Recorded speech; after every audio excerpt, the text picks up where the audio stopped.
Welcome. আজ আমরা নবম শ্রেণীর গণিত বিষয়ের প্রথম অধ্যায় বাস্তব সংখ্যা নিয়ে আলোচনা করব।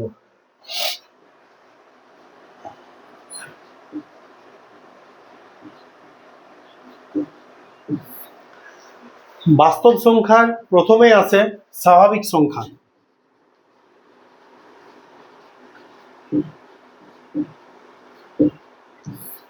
স্বাভাবিক সংখ্যা অর্থাৎ ইংরেজিতে যেটাকে বলা হয় ন্যাচারাল নাম্বার। ইংরেজি টার্মগুলো তোমাদের মনে রাখতে হবে।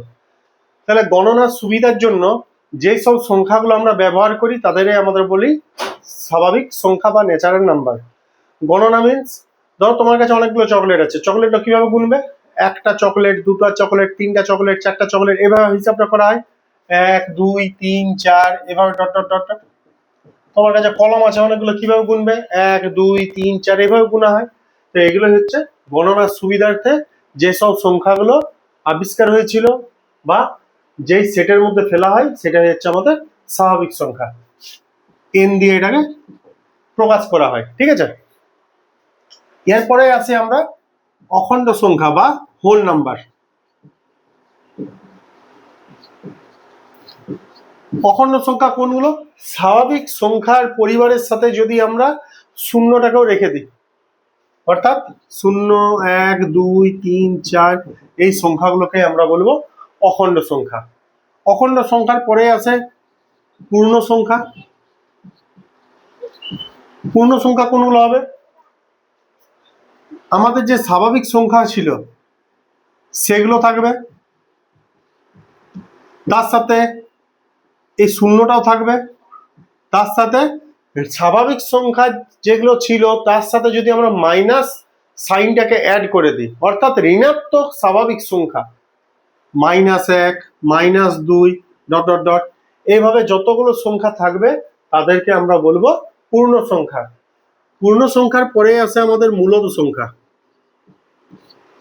মূলদ সংখ্যা জানতে হবে কিভাবে? আমরা তিনটা পয়েন্ট জানবো।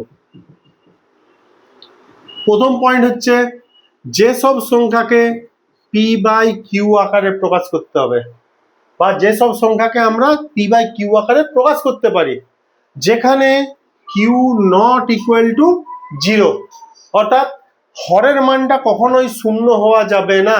যদি হয়ে যায় তাহলে কিন্তু সেটা মূলদ সংখ্যা থাকবে না। থার্ড নম্বর পয়েন্ট হচ্ছে যেখানে পি এবং কিউ উভয়ে পূর্ণ সংখ্যা।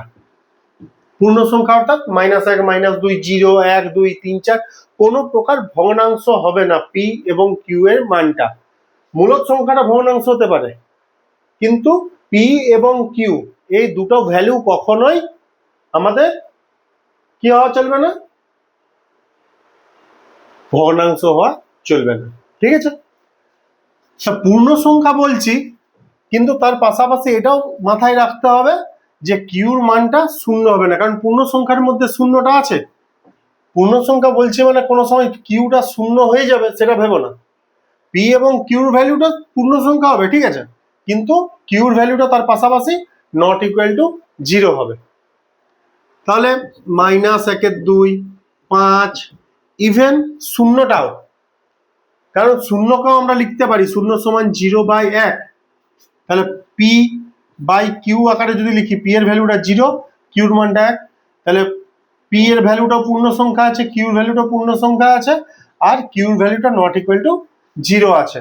এই কারণে আমরা শূন্যটাকেও মূলদ সংখ্যা বলবো। এবার আসছে আমাদের অমূলদ সংখ্যা।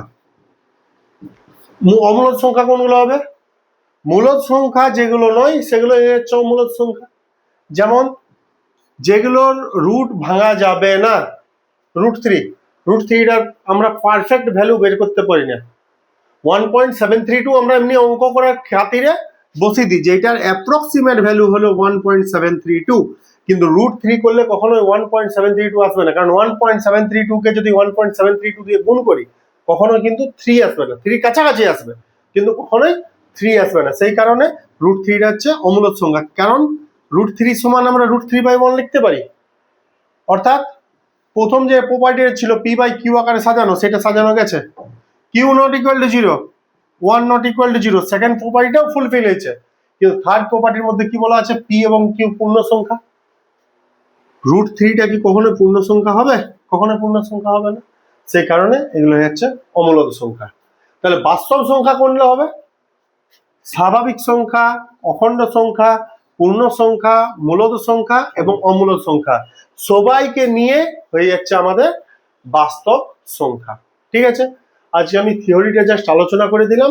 পরবর্তী ক্লাসে কোষে দেখি 1 থেকে আরম্ভ করবো আমরা। ধন্যবাদ।